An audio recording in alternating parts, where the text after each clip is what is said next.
Okay, well, I don't want to waste too much time at the beginning of this video talking, but basically I'm going to be doing 4 different ways of drawing manga eyes here. So I'm going to zoom in on the first one, and because I'm trying to do so much in one video, I'm going to do a lot of time lapse, but I am going to come back and talk about what I've done. So let's just go ahead and get on with it.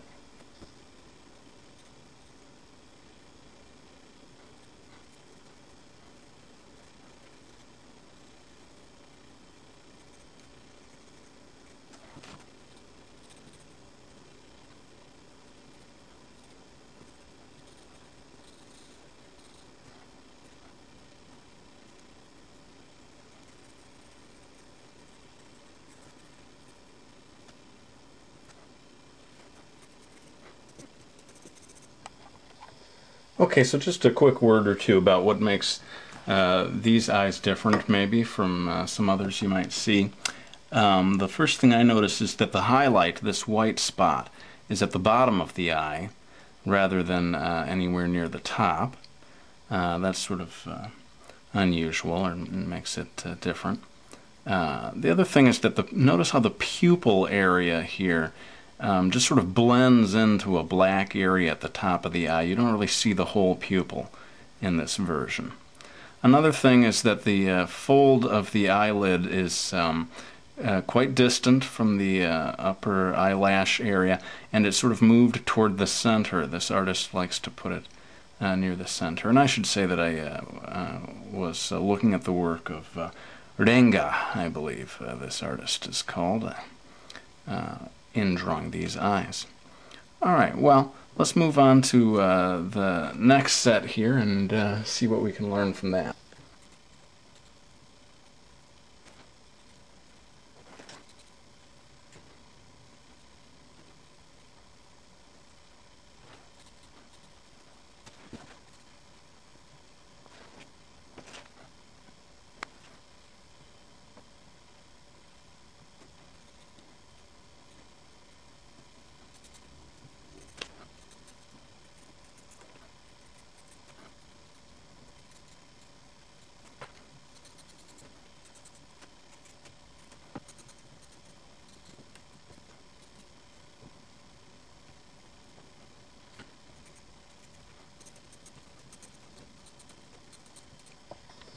Okay, these came from Fruits Basket by Natsuki Takaya, and boy, are these different, you know? I mean, you don't even have any indication of the pupil at all. And it's a cool effect, you know, by deciding not to draw the pupil in the middle of the eye. You just get this very different glassy look that you probably don't see in anyone else's manga. In any case, one of the big things beyond not including a pupil is getting into cross-hatching. You can see all these lines going back and forth. Cross-hatching is tough. I could do a whole video on that alone. It just takes many years of practice before you can really get it right. Notice that the nose is on the same level with the bottom of the eyes. That's really quite high, but again, makes her very cute. Let's move on to the next one.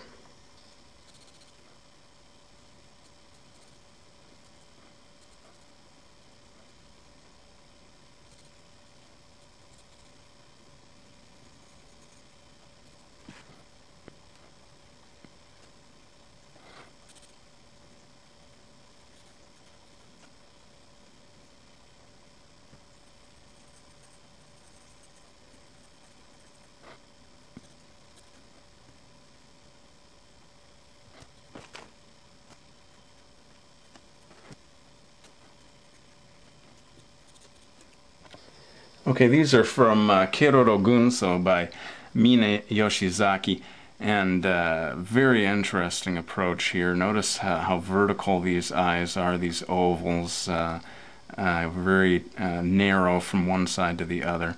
Also, the pupils have this little line that goes around the outside of them. The pupils are very small to begin with, but then there's this little line that goes around. And then notice that the eyelashes mainly come off the lower edge of the eye. That's fairly unusual. Most people want to put them up here somewhere.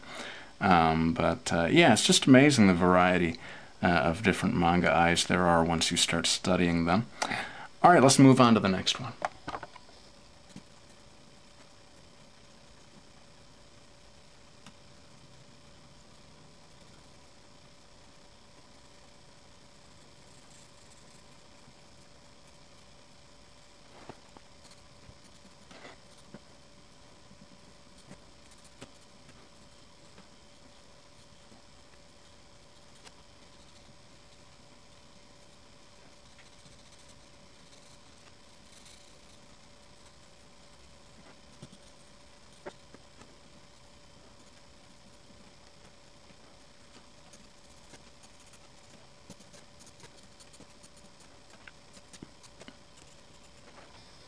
Well, I couldn't resist doing my character Miki from my manga series Miki Falls as the last thing to draw today.